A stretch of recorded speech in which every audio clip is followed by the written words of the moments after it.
Greetings, folks. Welcome back to the Jason Damico Show. It's great to be here, back in the studio. As I've said on a lot of episodes that have been coming out over the last few months, and it's no surprise to you folks, it's definitely been an interesting year, and it keeps seemingly getting more interesting. But it's great to have this guest with us. We've been trying to lock him down for the last few months, and really glad you're here, man. Our guest's entrance into the film industry came with his debut feature, Pointman, a drama set in the bullet-torn jungles of Vietnam.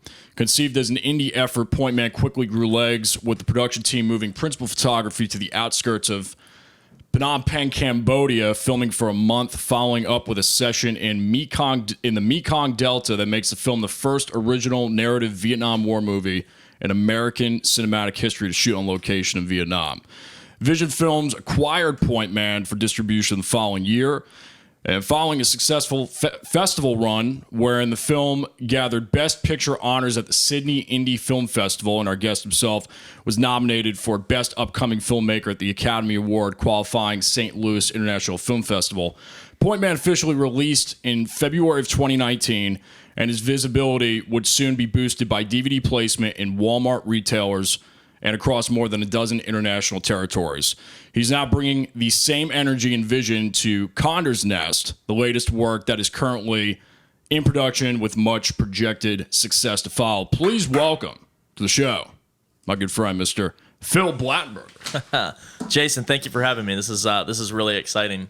You've hyped me up here. I don't know if I can meet the standards here. I hyped you up with the bio that you sent me. That was my PR guy. I can't meet his standards either. I'm just reflecting back. Let me tell you, man. I gotta be honest with you, because I've been following your career. And by the way, that was really cool. I don't know if we ever really met after the Pointman shoot. I don't believe so. No, that was back 2016. That would have been. It was mid 2017. Actually, it was late summer 2017 that we filmed the scene that you were in as an actor. Yeah. It was that bar scene. Yeah. And let me just first start out by saying, before we get into the bulk of the interview, you're a freaking maverick, man. You are a freaking maverick. I appreciate that. And, just watching you work on set, how you operate your set, and, working with the actors, actresses, and then keeping up with your career, the success of Pointman, where you're going now. Rare to come by, man. Yeah. We're sitting with greatness here. I wouldn't go that far, but I'm humbled by what Pointman did. I feel like everything that I'm doing now with Condor's Nest is standing on the shoulders of Pointman, right? So Pointman was this little indie project that sort of did far more than anybody ever expected it to. We went from something that was supposed to be this little rinky-dink shoot in North Carolina with a handful of actors to all of a sudden shooting in Cambodia and then Vietnam, and all of a sudden Sony picks it up and has placement in Walmarts and iTunes and Amazon, and it really just went farther than we ever possibly could have hoped. And so I stand not just on the shoulders of the project, but everything that was contingent to that, right? The actors such as yourself who came in, the crew, everybody who was involved in this thing from start to finish. And so this was something that Condor's Nest, which we just recently, and I don't know if I'm jumping ahead here, attached an A-list actor who I'm under NDA and cannot reveal right now, but he's one of the hottest actors in the nation. From that to everything that we've done in pre-production to the packaging process. It's all happened because of what Pointman did. And I couldn't be more grateful for that. And to you, frankly, for being a part of that. So it's really kind of cool. It's an honor to have you, my friend. Yeah. Let's get into your beginning stages. And like we were talking before we were running, we like to start with kind of the background of the talent or the artist or the producer. Sure. And in your case, I don't know how many people are aware of your beginning story and what you want to disclose, what you don't want to disclose. Sure. But just, dude, how did you get into this? Man, it's actually a really funny story. So I have no background in film. outside of prior to Pointman, outside of a couple of goofy martial arts movies that I made in high school, and they were terrible as any 13-year-old martial arts movies would be. No, so I was actually studying anthropology, and I was doing field work in Vietnam. I was studying the Vietnam War as represented by the Vietnamese in their public spaces of memory, right? So public institutions, museums, monuments, memorials. I spent a couple years doing that, and in the process, sort of, I wasn't doing anything that Pointman was about. It was different subject material, but I was sort of immersing myself in everything I could get my hands on. And one of the really interesting things that jumped out at me is I was reading. I would read accounts of combat, right? Just trying to immerse myself in the available data.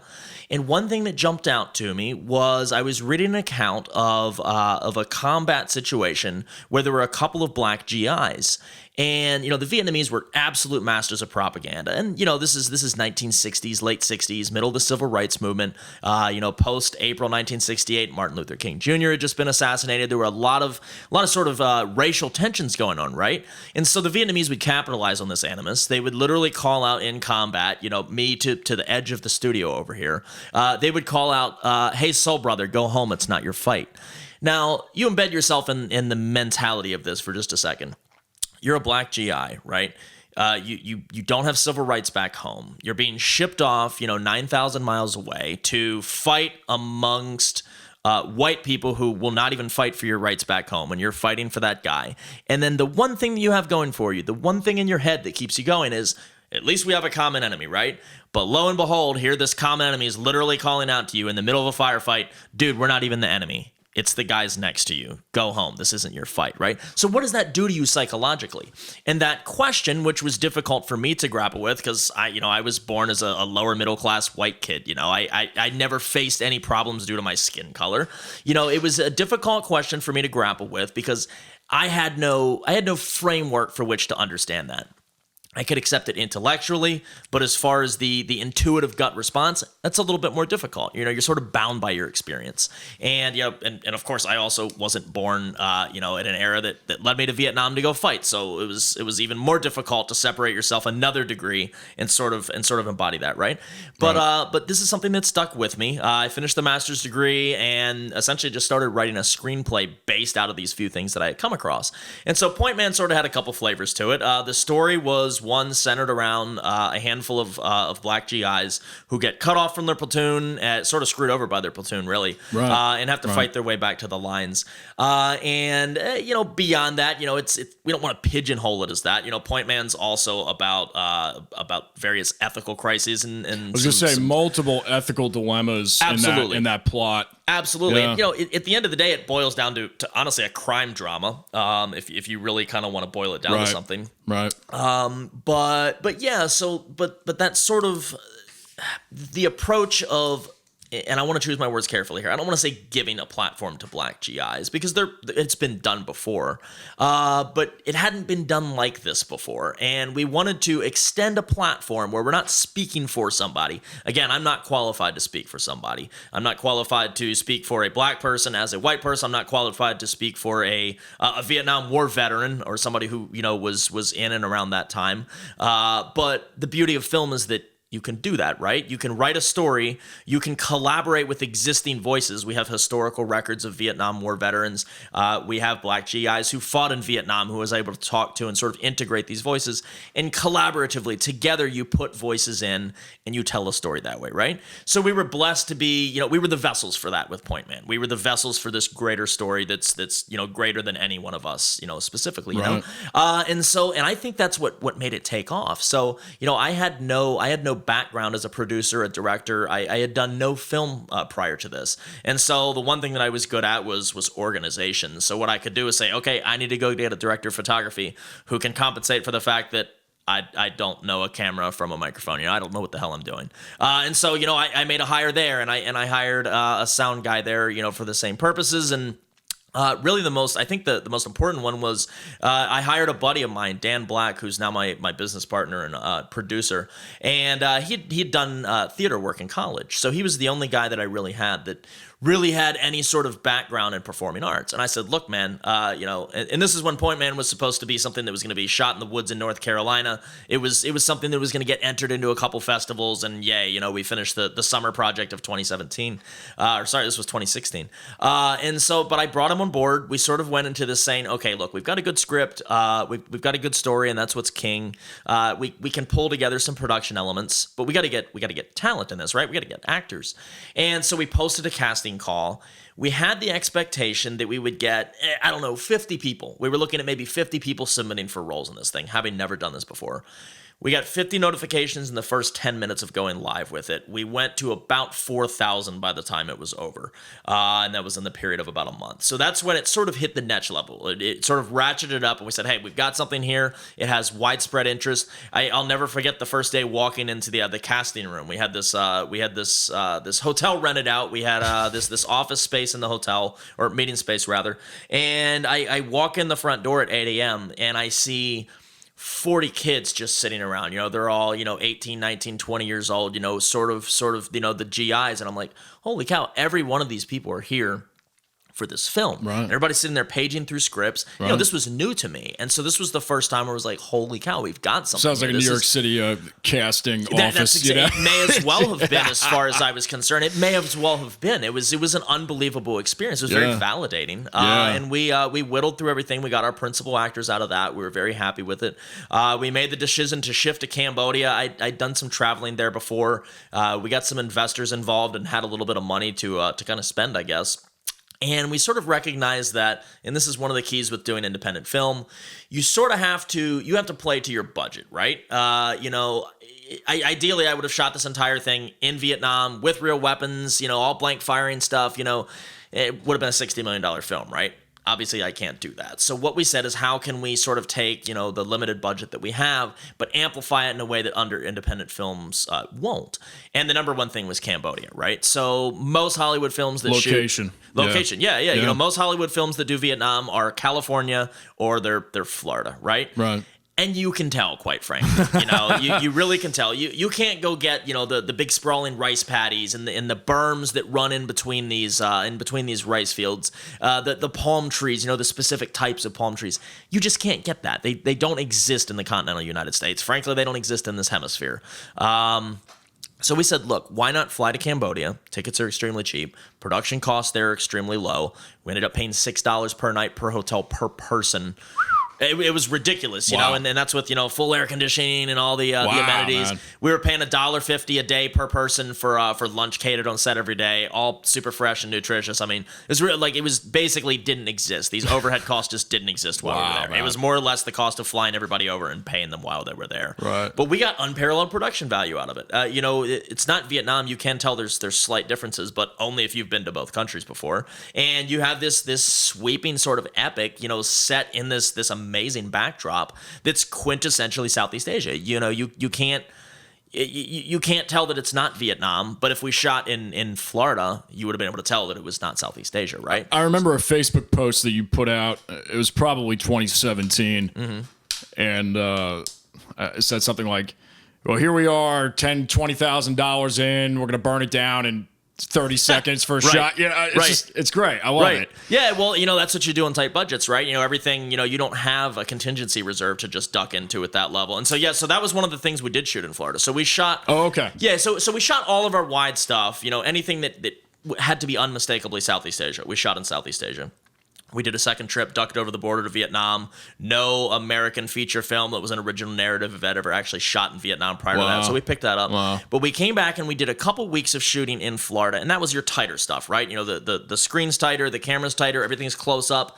you don't need to see all the background stuff because that's the scene. It's inside a jungle. Portrait framing, blurry background. Yeah, get away with it. Absolutely. So that one scene was something that that we set up. It was all tight shots. It was all very close. It was smoke obscuring everything. So that was actually cheaper to shoot here. So yeah, we built an entire Vietnam village down in Florida, down in the Panhandle, and we pulled a Robert Zemeckis and we went and brought in plants. So we got a bunch of tropical plants and went and planted them immediately around stuff to sort of give it the idea of still being in Southeast Asia. And then, we burnt the sucker down. And so that was one of those things where we're like, we've got one take. We have one take to get this right. We're torching about, it was a couple grand worth of materials that we didn't have the budget to replace. So we had one shot. We didn't have a second camera on set. It was one camera. One shot, one camera, light the thing, just burn through the scene quite literally. And we made it happen.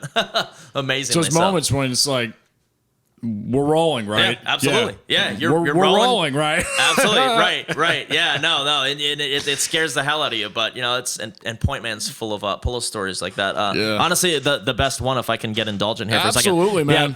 Yeah, this is my absolute favorite one because it kind of demonstrates the guerrilla spirit of this thing, right? This just very sort of indie thing.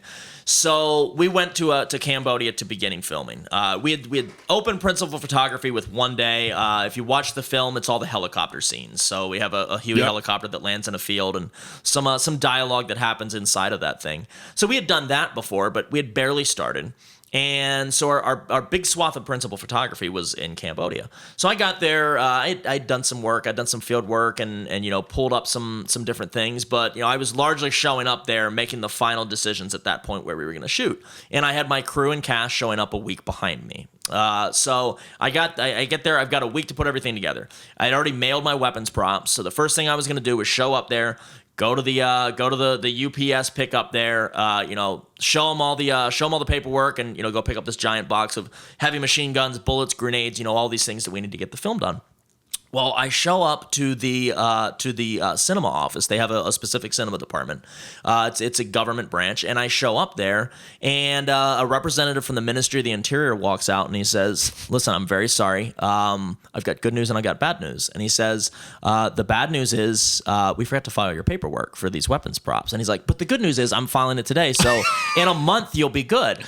And we're like, we're gone in a month. There's no way we're gone in a month. So I start finagling with him, and it just wasn't happening. And I went to different departments, Ministry of the Interior, Ministry of Culture.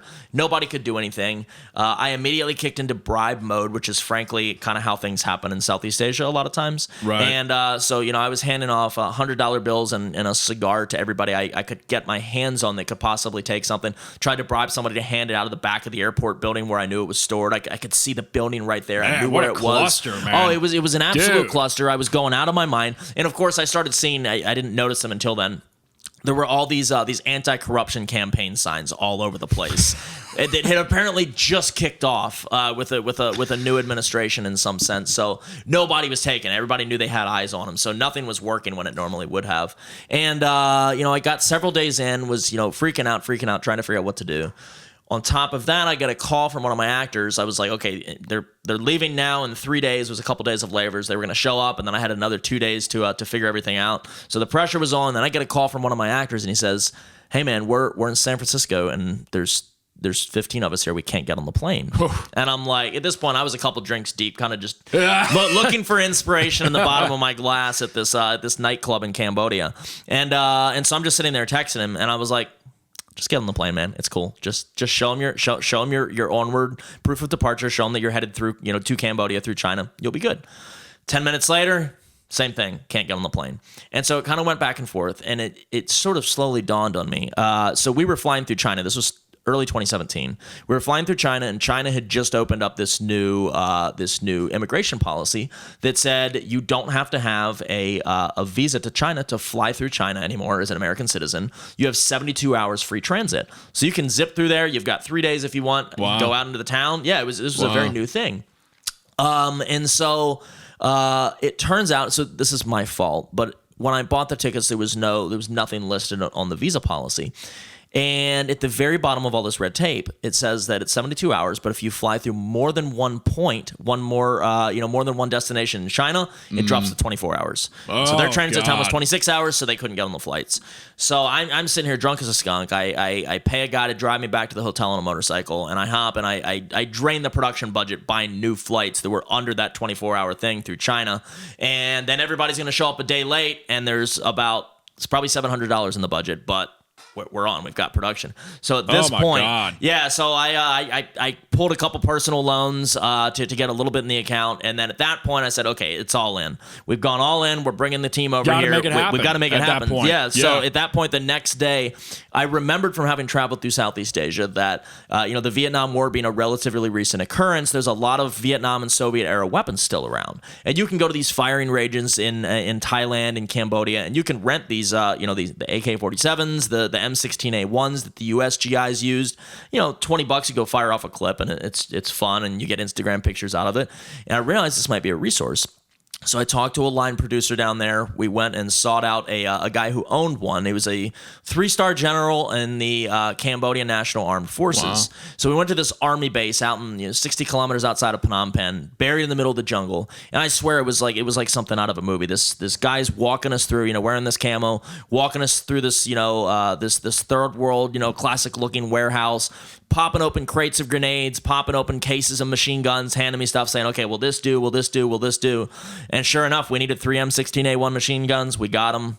We needed the big M60, the pig. We got that. We needed the bullet belts. We got that. And there was a handful of other things we got that we needed. And then we essentially, so I ended up bribing him. It was not supposed to happen. I bribed him, I think it was $1,500 and a box of cigars for all the weapons for the period of production, and to shoot on the military base. So we got this unspoilt military base, thousands of acres, these old, the original thatch type buildings that were sitting there with the palm frond thatch that you just don't normally see. Right. And then they gave us production assistants that kind of posted up at these individual ends of the roads. So if cars were coming, they'd stop, and when we'd have a good environment for the sound. And so we ended up shooting for a couple of weeks there, and that was the bulk of our principal photography out there. Wow, and man. It happened by the skin of our behinds. It was absolutely unbelievable. So yeah, that's my favorite one. That's a good one. Yeah, that's the story that sums up the indie spirit of this, right? No resources. You either make it happen of your own accord and pure will,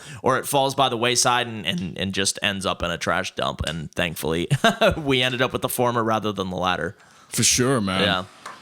Well, let's get more into that. I'm going to take a step back and just go over influences real quick. Yeah. If you have 3 to 5 maybe that just really were crucial for you, paramount for you earlier on, when studying films. So again, I have no film school background, so I think there's an irony in the fact that I'm about to sound like a complete film school flunky here by saying Tarantino, because it's such an obvious thing to say. I love Tarantino, man. Yeah, I mean he's great. He's undeniably great, and as somebody whose interest in films, didn't come from an academic or an intellectual side. I didn't go to school for it. It was simply, what are the films that I freaking like? What are the films that I find myself rewatching over and over? And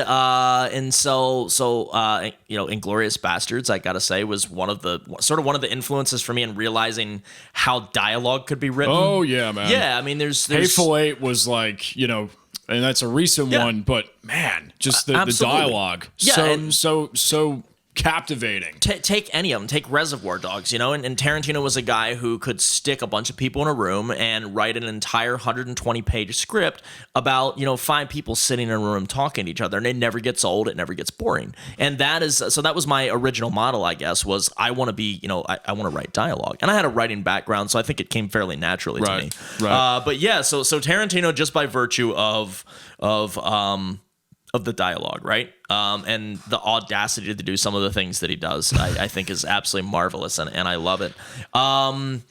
I guess Spielberg, I grew up, I was born in 85. I grew up on 80s and 90s movies. So, I love all the Indiana Joneses and all that. Robert Zemeckis, and I'll throw his name out there simply by virtue of, again, 80s movies. He was the director for Back to the Future, but then he also did some really influential stuff. I want to say he was the director of Forrest Gump, wasn't he? I think that was Robert Zemeckis. I can look it up. Yeah, I think it was him. How do you spell his name? Zemickis. Zemeckis. Something like that. Just type in Robert Z. He'll probably be the first one. But he, and this is just kind of something that stems off of having done Pointman, but he's... Okay. Yep. Yeah, he did Forrest Gump. So, brilliant film, obviously, but so they shot all their Vietnam scenes in South Carolina. They were on Fripp Island, South Carolina. And he sort of did, so you have that one scene where Forrest Gump is walking through, and they're talking about how it's been raining for days.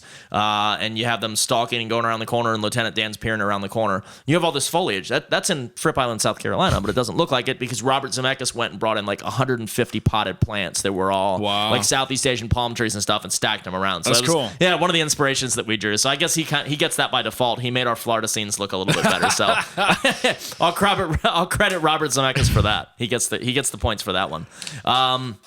But yeah, I honestly, if I had to just pull names off the top of my head, it's those ones. It's great company, man. Yeah, great company. Absolutely. Yeah, no, they were films that I loved watching by directors. It wasn't even the director. I didn't care who the director was back then. It was just those were the films that I liked. And I sort of reverse engineered from there and said, okay, I'm getting into film. You know, what about these directors? You know, what are they doing specifically about these films that I enjoy seeing, which is driving what I want other people to see, right? So yeah, I think those are probably the ones. Yeah. Awesome. You mentioned Spielberg, Saving Private Ryan. I mean that intro to me, what is that, like 20, 25 minutes? It's long. Yeah. It had veterans walking out of theaters with PTSD flashbacks because it was the first time it'd been done right. It was incredible. Yeah. It's chilling. Yeah. It's chilling. It absolutely is. When I saw that, I thought to myself, I've never seen anything done like this. It's really inspiring, just creatively, even as just an artist, not doing something like making a war movie, but looking at it, seeing it done right, getting that emotional feel. Yeah. Absolutely. Was that movie at all inspiring for you beyond? Yeah, I just from a technical standpoint, I watched the movie with the sound off just to sort of isolate, you know, how it was looking frame by frame and just purely seeing, you know, again, as someone who was just getting into this, you know, I was seeing, you know, how action was shot. How do the best people in the industry shoot action, right? How are war films being shot? You know, Pointman was a drama more than anything, but there were combat scenes enough that it was a drama with sort of the overtones of war around it, right? And so, yeah, I think from a technical standpoint, yes, looking at it. And then absolutely from a historical standpoint, there was this very strong sort of impetus that we had as a production group to get this film as right as we possibly could. You know, both from a technical side, you know, we wanted to make sure, you know, the helmets were right. You know, the uniforms were right. The loadouts were right. This is set in late April of 1968. Do we have the right terminology being used? Are we using anachronistic terminology? Are the right helicopters in there? You know, all the things that, you know, they're annoying, but God bless them. The reenactors that go through and the rivet counters that will look at these things, and if they're not done perfectly, they'll tear them apart. And you have to honor those guys because they're the ones that care about it, right? You know, you're making this film for everybody, but you're also making it for them because they're the ones that care. So you have to do right by them.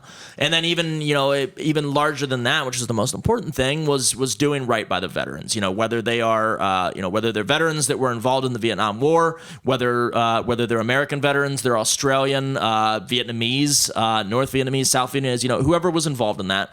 We wanted to make something that could not be critiqued from a historical perspective. There's only so much we could do about it from a political perspective. The Vietnam War is an inherently political film.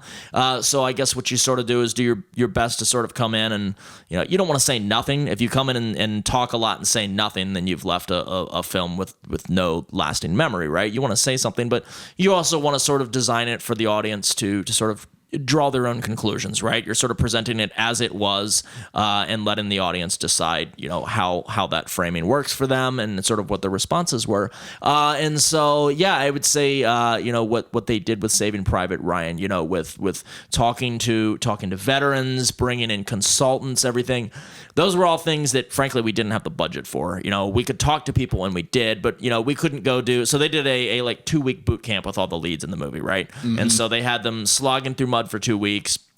In fact, an interesting anecdote from that is they took they had everybody that was in the final scene with the platoon, right, with Matt Damon's character, with Private Ryan, and so they had them all doing that. But what they would do is he would sit Matt Damon on the side. So Matt Damon would be sitting on a chair 8 hours a day, watching all of his castmates slogging through this thing, and that was an attempt to sort of build some animosity in these guys towards Matt Damon as an actor, so that for his character, it was a little bit easier for them to slip into this sort of annoyance that like this little bastard is getting special treatment, and that's why that was a brilliant move as a director. And so that's something that again, I was just getting into this, so I was finding ways to pull ideas like that. So the main dynamic of this film is you have four guys, right? You have three black GIs and a white GI that get sort of stuck together, and the white guy is as unlikable as they come, and he's straight up racist, and so there's a lot of animosity there.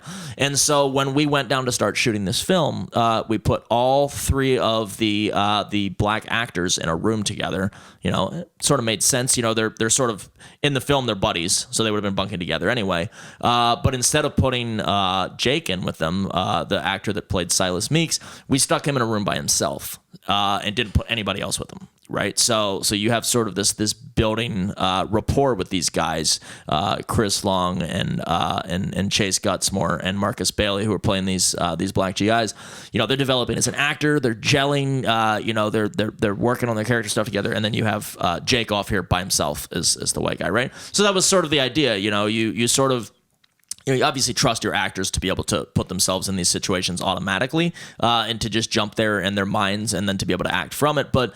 When you can do stuff like that, it helps. It helps sort of, sort of cultivate that for them. And so that's one thing that we took out of it, was doing stuff like that, separating people, sort of, building grassroots animosity, if that's what you want to build, or sort of grassroots rapport with each other just by virtue of where you're putting them and what you're doing with them.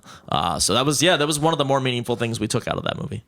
It's all about creating the space and the mindset from what I've seen over the years, and drama, theater courses, and professional work. It doesn't really matter what it is, or the audition process.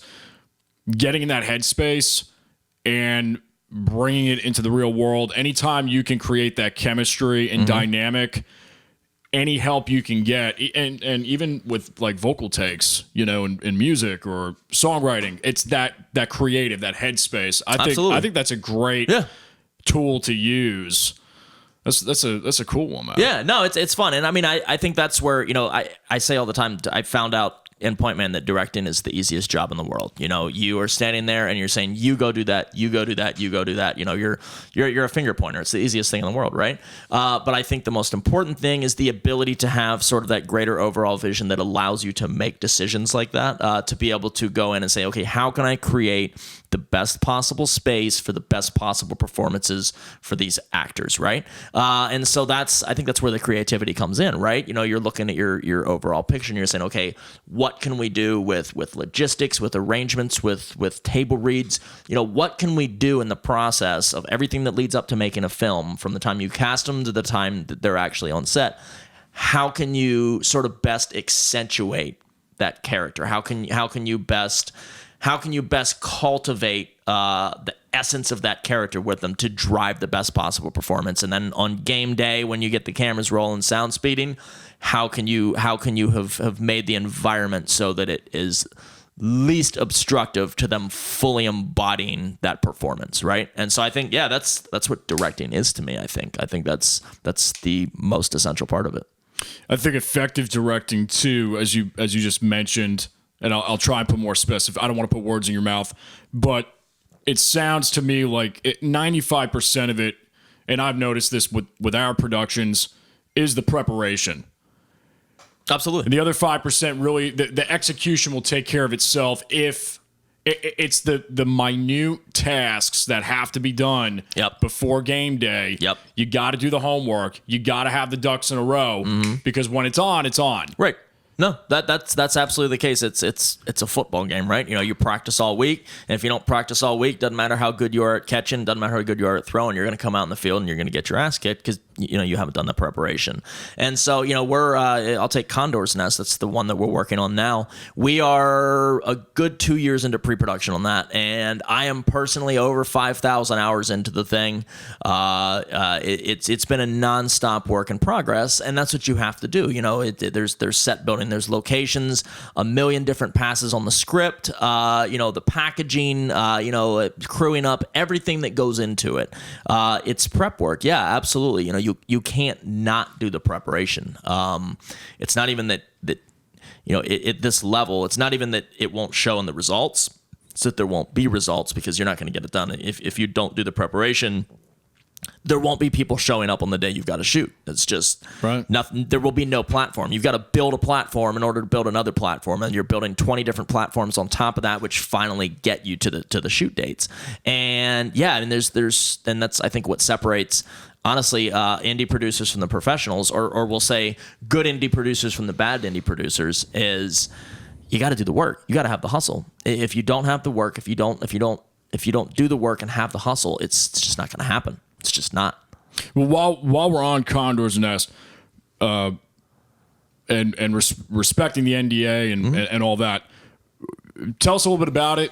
And what we can expect to come, you got a lot of fans out there that probably want to hear something about it. I hope so. That's exciting to imagine. That would be great. So Condor's Nest is it's my second film. It's a feature film. It's an action drama adventure. It's set in 1950s in South America.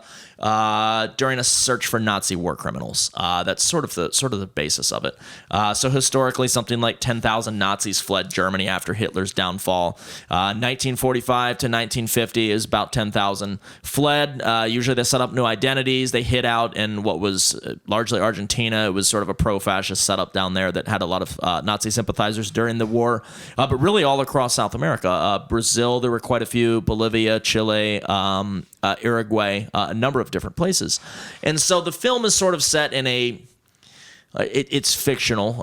It's historically based, but a fictional universe when there is a sort of a Nazi uprising in South America, right? So you have sort of this empire, if you will, that's being slowly put together of and by Nazis that fled Germany. And so the film opens in 1944 in France, and without giving away too much detail, this is a revenge plot because a B-17 bomber is shot down. It's an American bomber, crashes in France, and one lone survivor from that goes to South America 10 years later in the 1950s in search of Nazi war criminals due to what happens in that scene, which is sort of a very ambiguous thing to say. But again, that's fine. I don't want to give too much of it away, but yeah. So I think what that does for us, it gives, and what it does for audiences, which is what most important.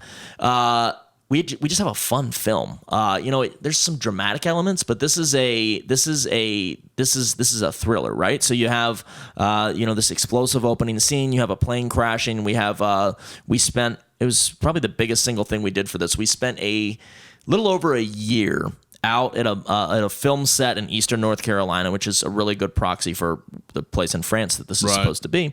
And we built a full-scale, 1-to-1 scale crashed B-17 bomber. It's engineered to absolute perfection. It's the full thing, 81.5 feet long, full wingspan, fully fabricated, got all the markings to paint. It's unbelievable. We built that, and then this French farmhouse, which everybody compares to the one in Inglourious Bastards, which annoys me. But if it's being compared to something that was done well, then great. That just means Tarantino and I both looked at the same French farmhouse and decided to build it. So I can accept that. But so we've got this dramatic opening scene, which is where our star actor, the A-list actor that we're pulling into this thing, that's where he'll be playing. And then as well towards the end of the film, sort of the film's object of pursuit. But yeah, so we've got this sort of exciting opening sequence here, and then the thing's full of motorcycle chases, airplane chases, a lot of chases, people pointing guns, bar scenes. It's in Argentina, and it's this big sweeping geographical arc that goes from sort of the coastal plains in the city in Argentina up into the jungles of Paraguay, and then up into the Andes Mountains. mountains and then dropping down into the deserts of Bolivia and northern Chile.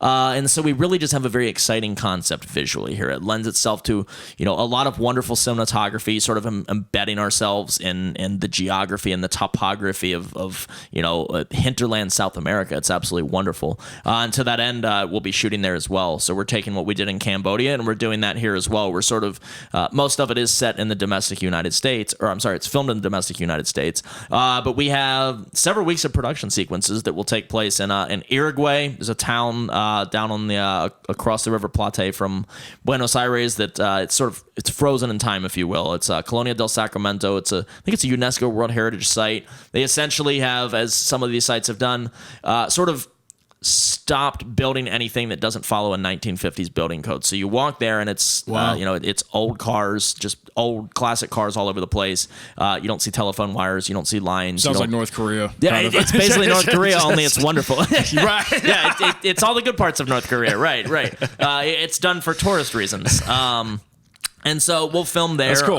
We'll be able to get some shots in there. We'll film. We'll head up the river, the Paranaque River in Bolivia, Paraguay. So we'll get some jungle stuff, and then we'll film in Bolivia and possibly southern Peru as well. So yeah, it's going to be exciting. We've got a lot of different concepts here, a lot of really exciting, fun stuff, headlined by somebody who is legitimately one of the hottest actors in the nation right now. So it's very exciting. Do you think you're going to be a little bit more relaxed this time around, or? Yeah, no, absolutely. Even though the budget's probably larger, but sure. But still, right. The experience is never right. Yeah. No, so yes, and definitely yes. In some senses, there's more pressure, right? So I have one of the biggest actors in the nation attached to this thing, so I've got to not screw up and look like an idiot in front of this guy, right? So there's that imposter syndrome that sort of comes there automatically. Anybody in the arts deals with it, and so that's there. So if anything, there's more pressure.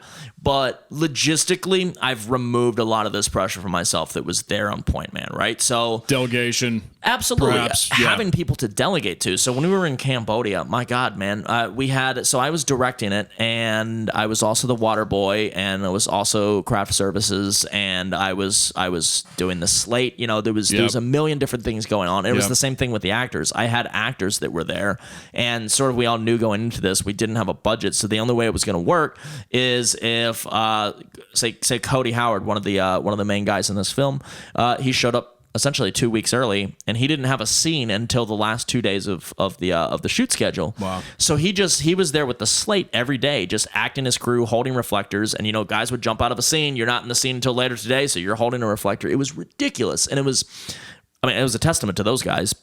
But it's not ideal. It's not what you want. Right. With this, we do have a larger budget. And now we have, I have a freaking AD, which is a miracle. I didn't have an AD for Pointman. I have a third AD. I have 3 ADs for this thing. It's unbelievable.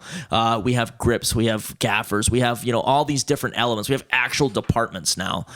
Sean Pollock was our DP. At this point, you have to. We didn't have the luxury back then. Our DP, Sean Pollock, he was running the camera and he was his own electrical department. You can't do that. You just can't. We had to then, but you just can't now. So yeah, everything's departmentalized. We've got the resources now to let me do what a director does, and that's solely focus on directing the actors. I've got the production staff. I've got the support logistics to get everything else done, so I'm not paying attention to any of that during production. So yeah, it's going to be great, lot less production, a lot less pressure in that sense. Sure. That's great. Yeah, it's going to be good.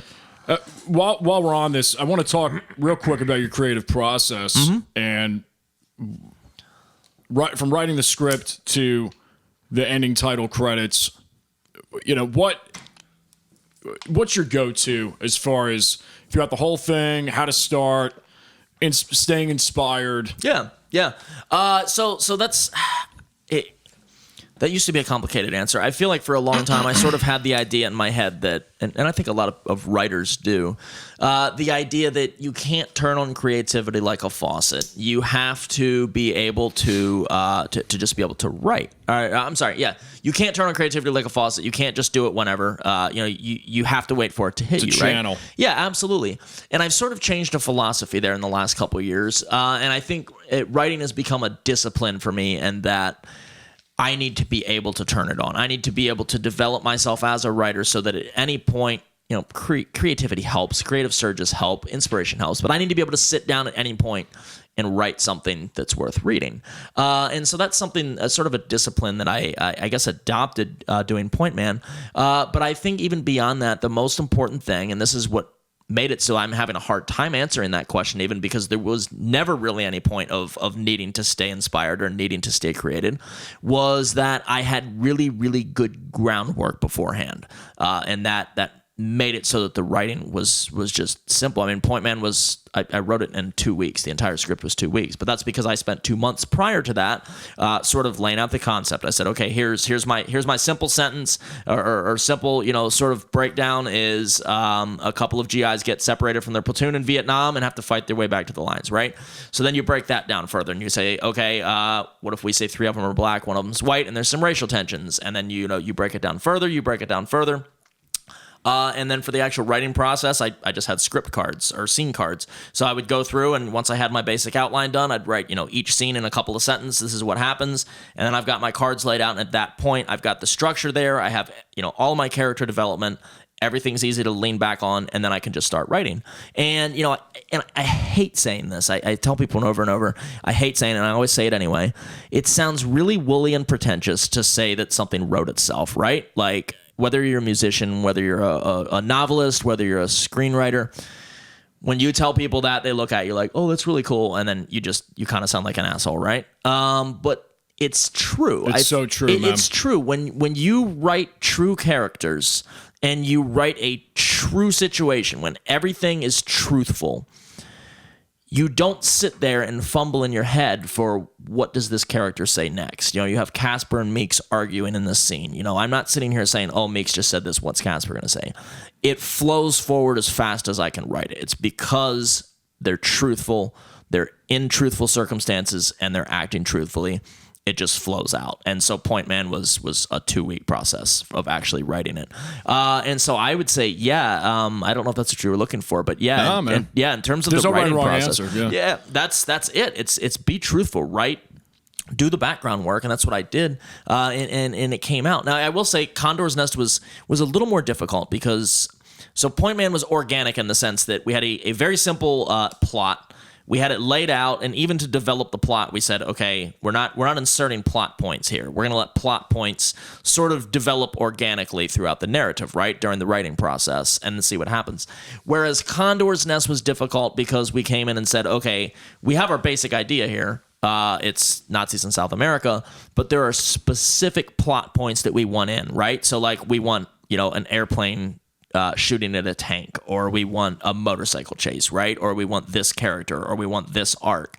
And so when you have those in place already, you sort of have to engineer everything else around it.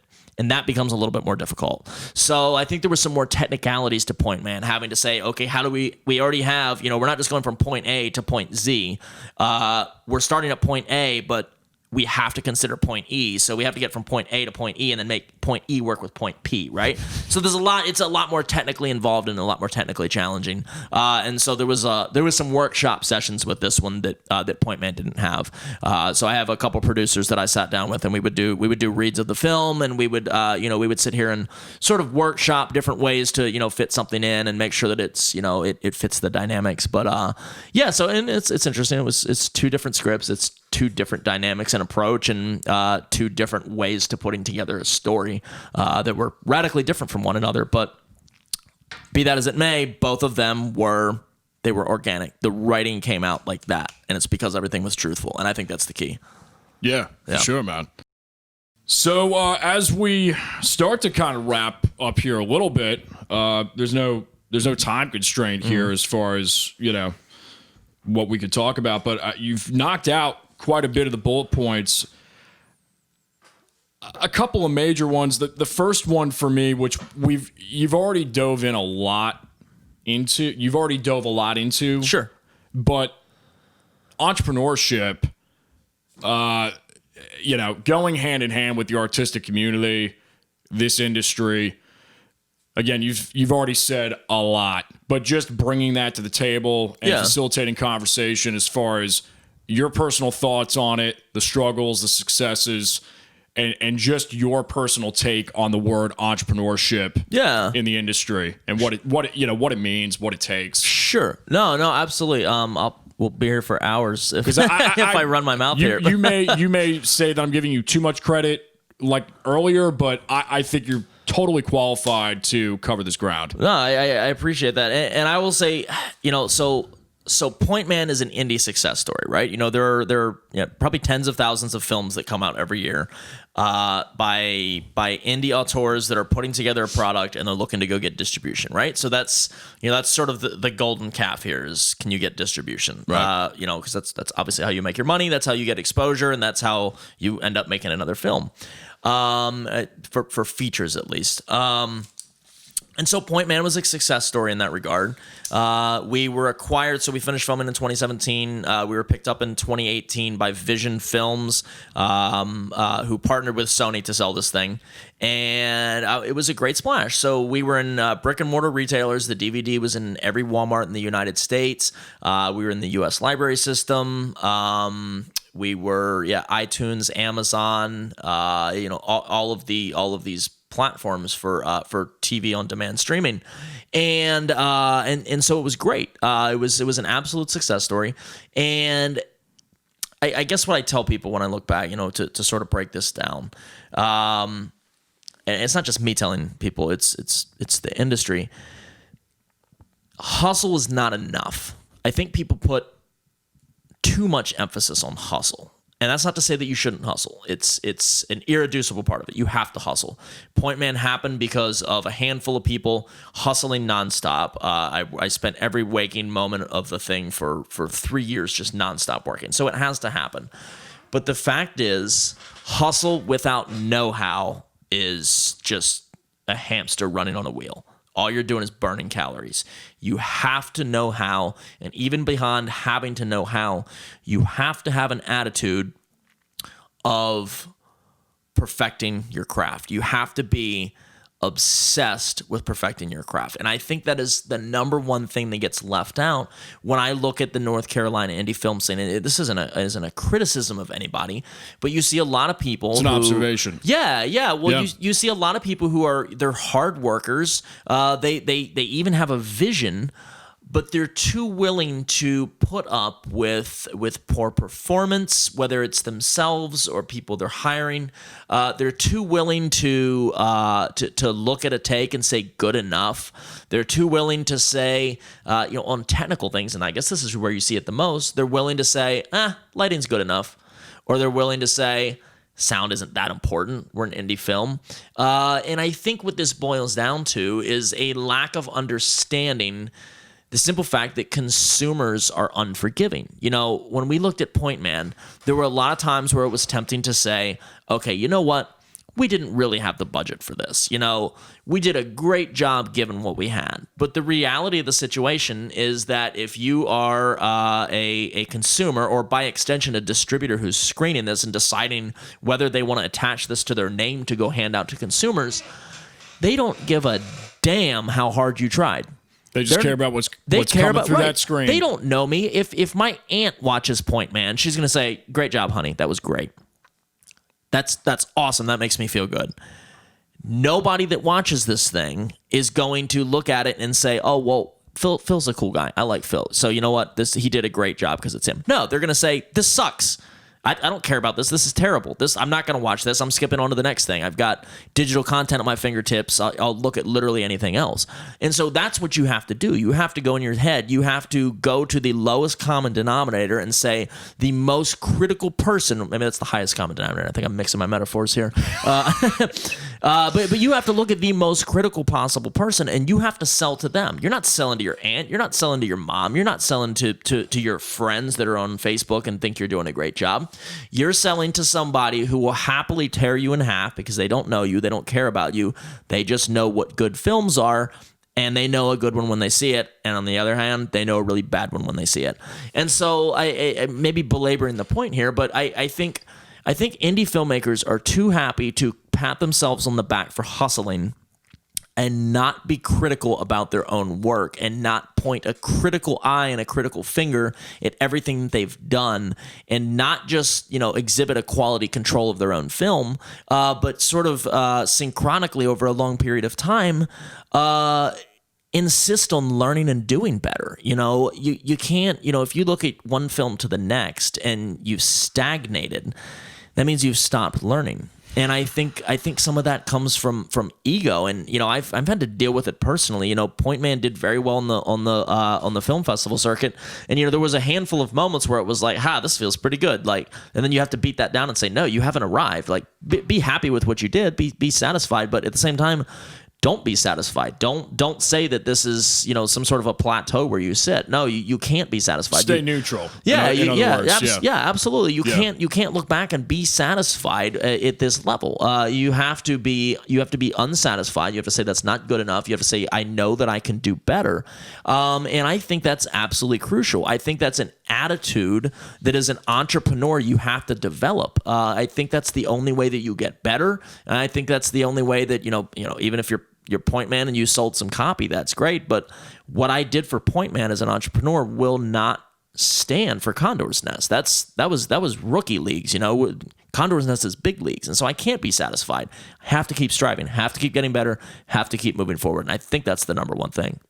Do you think that striving has been with you from the beginning, even before you started your career? Did you see that pattern in other aspects of your life or education? Yeah, I think so. For better or for worse, I've always had to have a project. I've always been a person that really can't sit still. Right. I can't just sit there and do nothing. I can't, zone out and watch Netflix all day long. It's just not in my behavioral DNA. So yeah, from grad school to 2 undergrad degrees before that, and books that I've worked on, and just various projects. Yeah, there's been this sense of feeling at my most alive when I'm just diving into something, right? That the set built alone for this thing. I was living in a barn for a year. It was basically every other week for a year. I would live in this barn, sleep in a hammock, and just get up and 6 days of work, 6 days a week, just work on this plane. And it was an enormous amount of dedication. It was an enormous, and that is where hustle does have to happen. That's where you're building hustle into the DNA of the film. That was a decision to make that set, which offers realistically millions of dollars of intrinsic production value, because that's what it would cost to produce it in Los Angeles and do something like that in a big studio. Right. So that's the intrinsic value of that part of the film is multi-million dollar. But to make the decision to do that requires the knowledge that you both have the hustle to do it and the longevity to continue that hustle and the energy to carry it out through a year, right? And so, that's an asset for me. It's something that I know that I am able to do. I've got the resolve and the focus to be able to do that, as much as it might be horrendously difficult and painful at times, and it was. But I think that's something that I've been sort of able to channel. It's been a long-standing ability to decide what I want and then just go get it, which is really useful in independent film. It's very useful. I've always told this to folks many times. It's, with the film world, you really don't know what goes into it until you know what goes into it, and especially to do it right and to be effective with a final product. Mm-hmm. So again, man, I just commend you for the hustle. I commend you for what you've done, what you're going to continue to do. It's inspiring. Yeah, no, thank you, man. And I got to throw it back at you. We were talking between takes here. And this is something that, I don't know how many people I have seen that, do podcasts or they're putting together, little projects and you see one and then you see two and you see three and then there is no 4, right? Or there is no 6, or there is no 10. And you just told me this is what your 103rd. Probably 103. Yeah, 103. Yeah, you've topped 100, right? And that's dedication. Like that's what you have to do. You have to put your nose to the grindstone. You have to do the work to develop an idea that's good enough to last that long. And you have, right? You put this together, and now this is something that it's grown legs that are bigger than what you ever saw it happening. And that's what happens. That's what happens when you do, whether you're a filmmaker, you're doing podcasts, you're doing radio shows, you're doing music, anything. you have to take the time and put together, the knowledge that is built up from having from having dedicated yourself to your craft. And then once that's there, man, then the hustle's what carries it, right? And I mean, that's something that you've done. Yeah. The teams. Yeah, no, absolutely. Yeah. I mean, there's and all these things that go into it, but that's sort of the driving lifeline of this thing. And so congratulations to you, man. Thank you, man. Yeah, and I'm so glad you could be a part of it. Yeah, absolutely. Yeah, thank you for having me.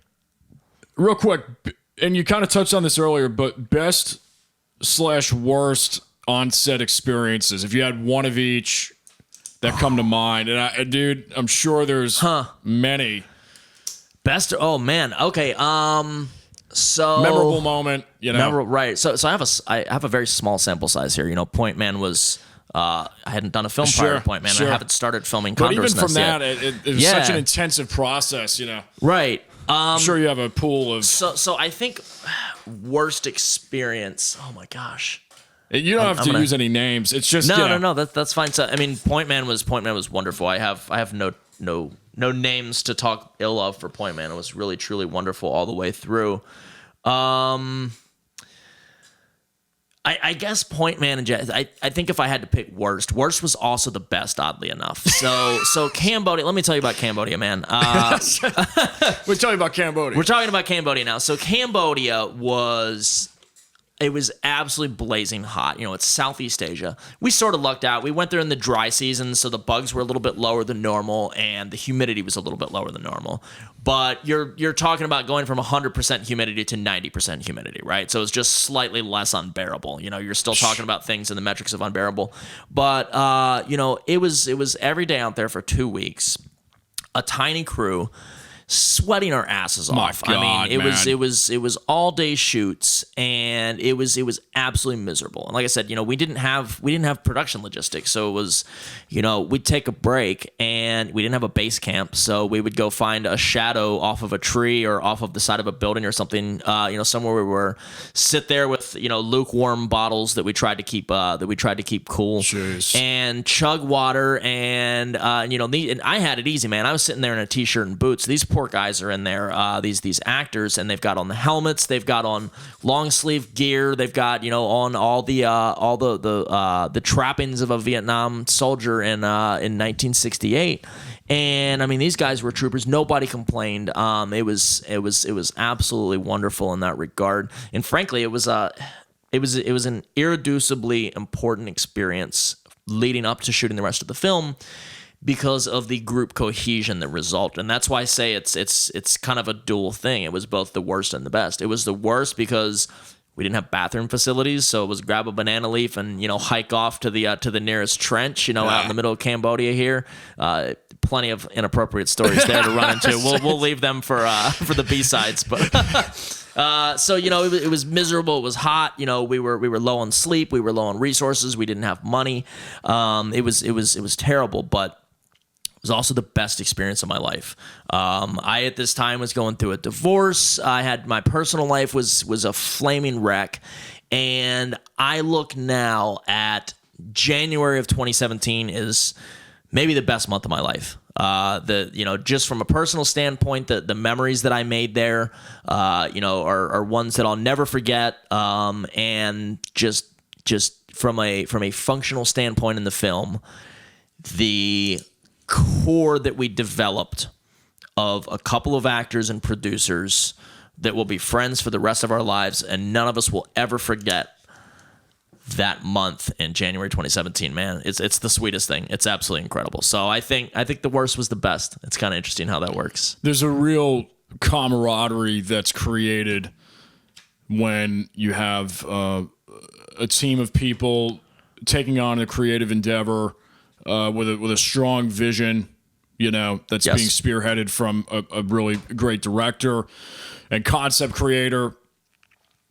And, spending a month together like that, it really develops in some ways closer cohesion and symmetry than a family in some ways. It does. It's a weird esoteric exchange. Yeah, you're absolutely right. No, it is, and that's what the military does, right? Right. The military does exercises to put a bunch of new recruits in, and they go through absolute hell together, and that's what makes them stronger. It's this bond that comes from a shared experience.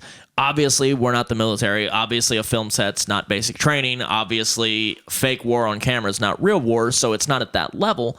But the concept is still the same. You're still suffering together through something, and you've got each other's backs, and that builds a bond that is damn near unbreakable. And that's what we've seen. We're all still in touch. We all still get together.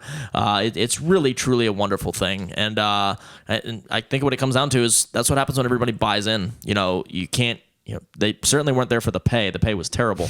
But everybody bought into it. They were completely sold on the idea of Pointman as being something that had no limit for a sky, and everybody bought in, and there we were, and we made it happen. So it was a wonderful thing. It's exciting stuff, man. Yeah. As we close out, I'll ask you this kind of like last question to kind of top things off. And I usually don't ask this to, I don't ask it to every guest, but it just feels kind of fitting for this. Mm-hmm. Spirituality, self,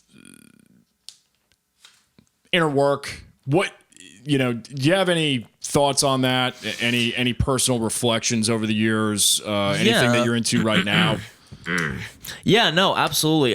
So it's interesting you ask that. I almost feel like I don't have a proper answer prepared because I've just started to jump into it, but Carl, that's usually the best answer. Yeah, no, absolutely. I don't have a lot of solid ground here, but I've been working on shadow work. I don't know if you're familiar with it, but it's, I am familiar with it. Okay, I've tried it. Yeah, no. I mean, it's been revolutionary. So Carl Jung, I guess he was a German psychologist, essentially developed a sort of psychoanalytical method by which you sort of, I guess, reverse engineer things that bother you now is usually kind of a trigger, and you sort of reverse engineer that back to childhood, which is explored through different psychoanalytical methods, to sort of discover, what part of you, and usually it just comes to a part of you being repressed, right? That is sort of causing that. So, for instance, say, as a child, you grew up in a social environment where being loud was considered extremely obnoxious and horrible, right?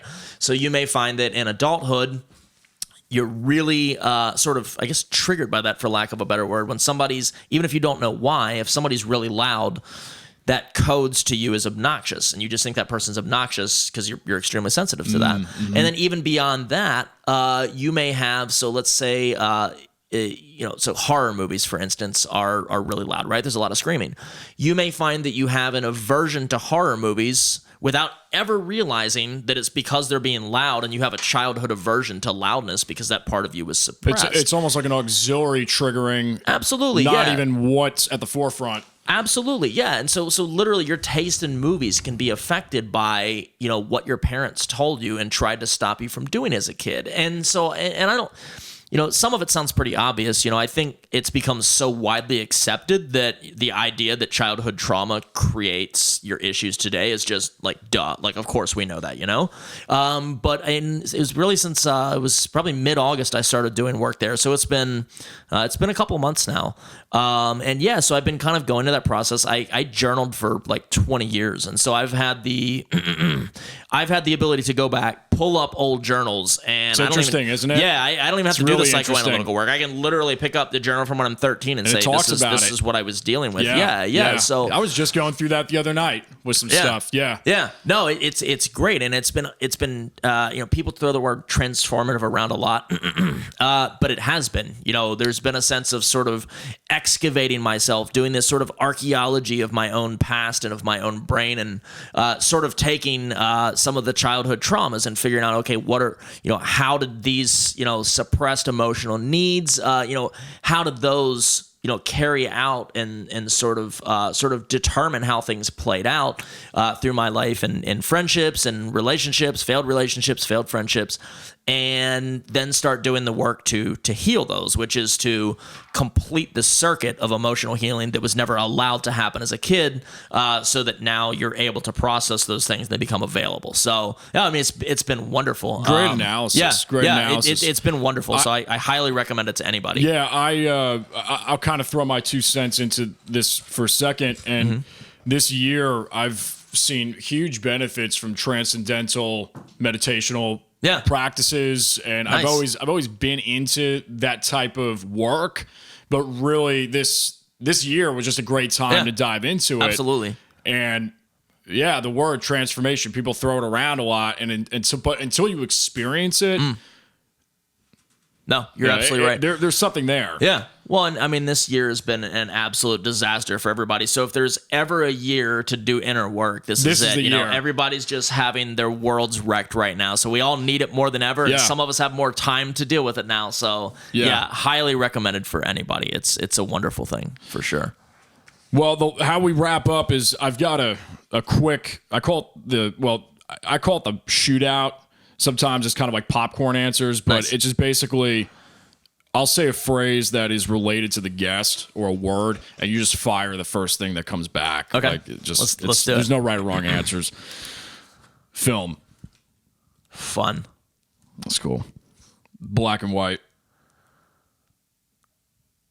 A bad paradigm to analyze the world. Color. Color? Pass. Come back to that one. Okay. Sound design. Sound design? Oh, man. I can't say it without swearing. I'm not going to do it. You can, man. This is a... the first time it happens, I'm going to shit my pants because that first time, and then I'm good. It's terrifying the first time you hear sound speed. Bam. Then we're good after that. Right. Then we're good after that. Script. The best part of the process. That's cool. Yeah. That's cool. That's my favorite part of the process. Music/score. The most intimidating part of the process, actually. Really? Yeah. No, wow. it's the most intimidating part for me. I feel like that's the area that I have the least handle on conceptually. I can run through everything visually through the entire thing. I can see the entire film. And then when it comes to sound, or not even to sound, to scoring, I'm just like, I don't know. Wow. Yeah. So I have a score director for this one, thankfully. I'm not messing with that myself. John Hughes, man. John Hughes. Well, that's not on the list, but John Hughes for me comes to mind with music and okay. Ferris Bueller and Planes, Trains, a lot of great. Yeah. No, absolutely. Yeah. Effects. They should be practical. Practical effects over VFX. We already went over this earlier, but entrepreneurship. At risk of being redundant, work your ass off, but know your craft. The word is overrated. People throw entrepreneurship around because it sounds cool and they think that it gets something because they call themselves an entrepreneur, but it's outcome based. And if people don't want to buy what you're selling, it doesn't matter. You better make something else. Yeah. Otherwise, you're just a bad entrepreneur. Directing. It's easy. I guess that's it. It's easy. It's the easiest thing in the world. Again, you're delegating. You're telling other people what to do. And I say that because I come from Pointman, where I was also a producer and a line producer and crafty and everything else. So directing was like the easiest possible thing. So it's I don't want to be reductionist, but no, it's easy because it's fun. It's you get to direct the actors. Like you put together this story, especially as a writer director. This is where you get to put it to life, right? So you're not having to deal with everything that everybody else is. You get to just let them handle everything, and you kind of zone in and you get to direct actors. It's amazing. It's marvelous. It's fun. For sure. Talent.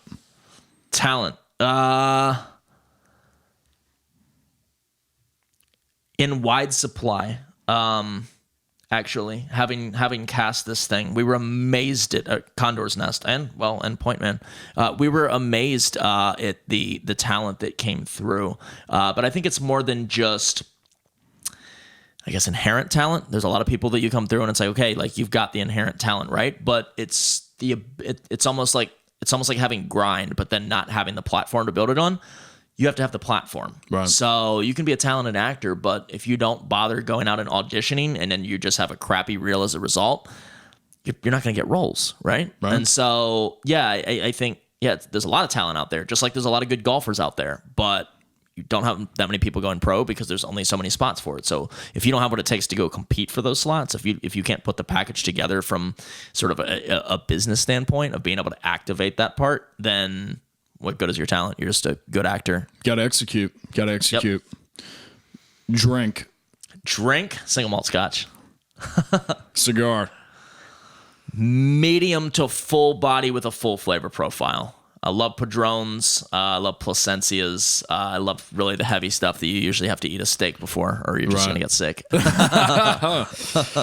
And most important, pizza. Pizza?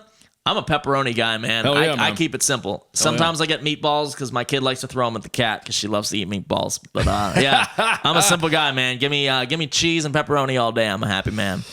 Color you passed Coming on. back to color. So Anything- my head went to color grading, and the first thing I was thinking about is that I've got to sub that out to somebody this year. And then I started thinking about different tones and stuff like that. So we'll leave that one to percolate, and we'll talk about that on our next get together. Cool, here. man. Yeah, Cool. We'll come back to that.